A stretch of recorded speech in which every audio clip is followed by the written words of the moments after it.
live in is a third dimensional world. They call it the 3D world of reality. Now, understand that everything that we're dealing with, again, there's two aspects of it. There's the physical reality and there's the energetic reality. Okay, we'll go from there. Now, yesterday, I talked about us having an energetic operating system. Just like your computer has an operating system, in order to do all the various functions that it does, it has to have a context. It has to have a system. It has to have a way that it operates. It's not a little bit of this and a little bit of that and a hunky-dory here. It's not, no. It's got an absolutely organized operating system of the way it works.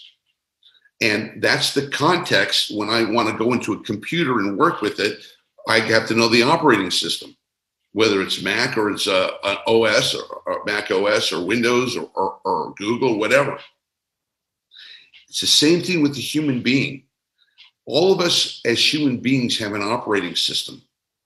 And that operating system is the way we live life, the way we live life, the way we think, the things we believe, the experiences we have, the things that are motivating us, the things that we're afraid of. All of it, good, bad, and ugly, is in our human operating system.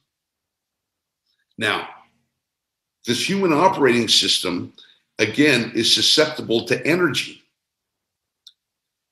So, one of the things that I mentioned yesterday was the famous Tesla quote, which is, if you want to really understand how things work, you want to understand the mysteries of life, right? He talked about seeing things in terms of energy, frequency, and vibration.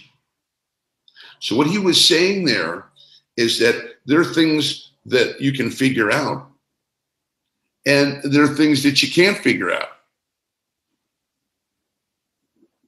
Now, you don't need any help with the things you can figure out. You need plenty of help with the things that you can't figure out. That's the mystery of life. Like, why do things happen? Where do things come from? Why did this show up? Why does that show up? Because why? Because these things affect our lives.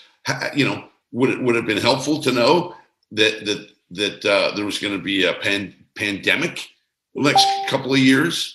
Would that have been useful information? Did it have an effect on anybody? Sure, it did.